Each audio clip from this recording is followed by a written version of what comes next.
कुछ इतिहासकारों ने, षड्यंत्रकारियों ने इतनी गंदी हरकत की, गंदी कह रहा हूं, इतनी बुरी हरकत की,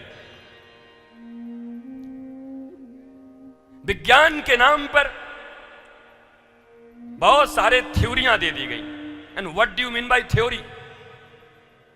थ्योरी का अर्थ क्या होता है, उसकी प्रामाणिकता क्या है? थ्योरी भी प्रोबेबिलिटी के आधार पे ही है, संभवतः, संभावना है, पूरी परफेक्ट नहीं है। एवोल्यूशन की थ्योरी है, बिग बैंग थ्योरी तुम पढ़ते हो। और आज हमारे इसी श्रीमद् भागवत ग्रंथ में 5,500 वर्ष पहले इस धराधाम पर भगवान श्री कृष्ण का आगमन हुआ, और 1000-2000 साल पहले, जितने साल पहले भी इसका लेखन मानते हो, इसमें भी यही दिया गया है, अंड विदीर्ण होकर के इस सृष्टि का निर्माण हुआ, बिग बैंग थ्योरी। पर जब यहां पढ़ाते हैं तो तुम कहते हो धर्म में कुछ भी लिखा रहता है।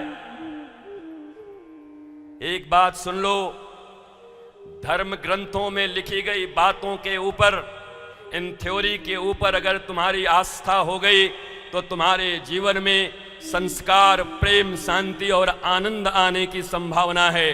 केवल उन थ्योरियों पर तुम्हारे विश्वास रहे तो तुम्हें आस्तिक से नास्तिक होने की भी संभावना बनी रहती है। मैं कहता हूं बिग बैंग थ्योरी जब यहां पर है, क्वांटम फिजिक्स यहां पर है, भूगोल ज्योग्राफी यहां पे है, खगोल यहां पे है, तो भागवत को पोंगा पंडित गंध कहने वाले लोग कहां हैं? नागपुर की धरती पर एक और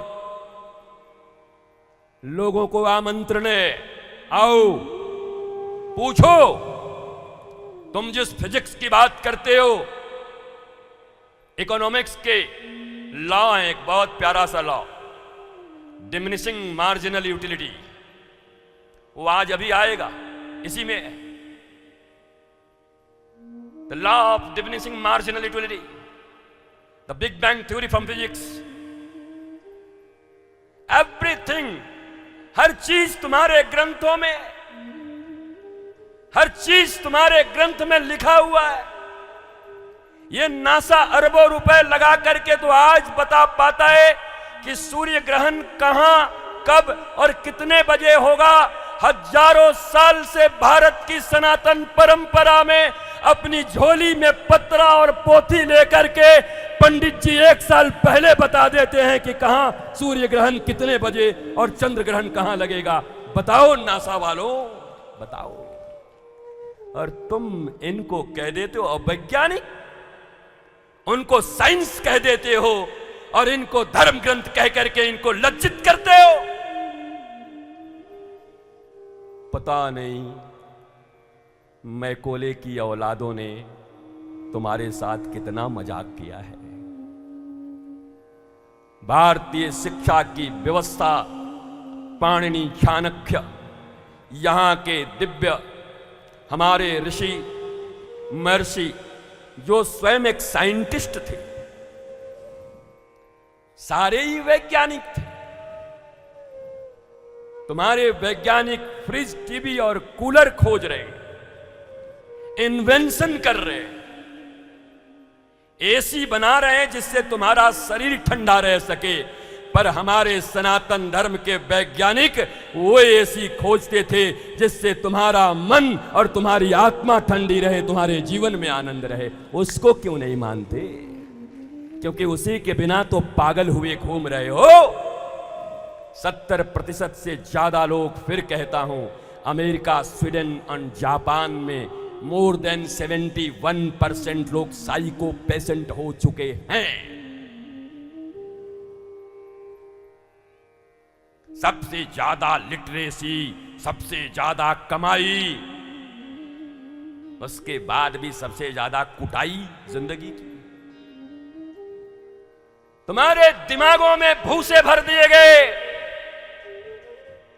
भारतीय सनातन शास्त्र का कोई ऋषि, न तुम उनको कभी स्वीकार कर पाते हो, क्योंकि प्रारंभ काल से ही मैकोले की शिक्षा व्यवस्था ने, कॉन्वेंट की शिक्षा व्यवस्था ने तुम्हारे दिमागों में साइंस को बड़ा प्रामाणिक माना है और धर्म ग्रंथों को माइथोलॉजी कह के बदनाम किया गया। माइथोलॉजी, मैंने कहा, ये इंडियन वर्ड नहीं है, ये ग्रीक से आया है, ये मिथ नहीं है। हमारे ग्रंथों में सब प्रामाणिक है, प्रमाणित है। थ्योरी भी है तो प्रैक्टिकल भी है। ओम की ध्वनि से मन के भीतर कितनी शांति आती है, इसका प्रमाण जो ओम की ध्वनि को, ओम के उच्चारण को अपने गुरु के आज्ञा और शास्त्रों के आज्ञा अनुसार करेगा। शायद तुम्हारे डॉक्टर, जो मानसिक डॉक्टर हैं, जो मानसिक दवाइयों में 70% अफीम मिला करके तुम्हें देते हैं, उनसे तुम्हारे डिप्रेशन, टेंशन, तुम्हारे रोग दूर नहीं हो सकते। लेकिन कभी किसी संत और सदगुरु के चरणारविंद के रसिक हो गए और तुमसे उस विधि से ओम का उच्चारण मात्र करा दिया तो कोई टेंशन और डिप्रेशन तुम्हारे जीवन में टिक नहीं सकता। तुम आनंदित हो जाओगे, प्रसन्न हो जाओगे, लेकिन तुम मानते नहीं। अब कौन मनावे तुमको?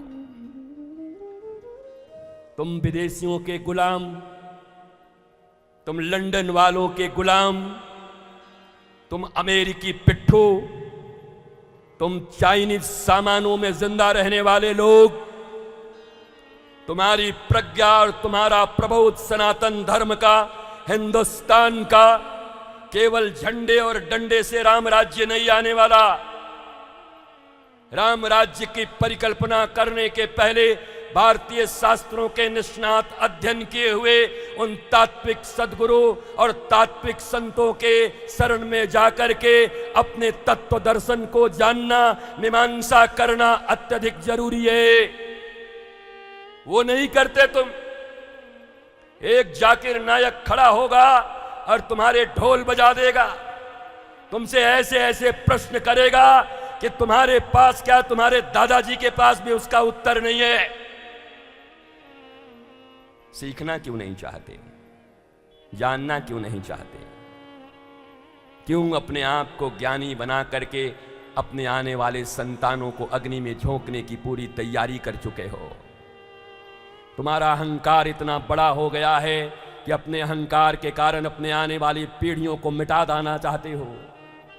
जैसे स्वयं डिप्रेशन और टेंशन में जिंदा हो, अपने आने वाले बेटे बेटियों और बहू को भी वैसे ही जीवन देने की तैयारी कर रहे हो। कैसे मां बाप हो? हर मां बाप ये चाहता है मेरा बच्चा आनंदित रहे, प्रसन्न रहे, सुखी रहे, मस्त रहे। तुम्हें किसी ने पढ़ा दिया कि जिनके पास ज्यादा पैसे होंगे वही सुखी होंगे। तुम्हें किसी ने पढ़ा दिया जिनके पास, जिनके नाम ज्यादा होंगे वही सुखी होंगे। तो फिर वो क्यों नहीं सुखी हो गए? सुशांत सिंह राजपूत, वो टीवी एक्ट्रेस, क्यों नहीं हो गए? उनके तो नाम की भी कमी नहीं थी, पैसों की भी कमी नहीं थी। क्या कमी पड़ गई? विचार, संस्कार, ज्ञान, विज्ञता।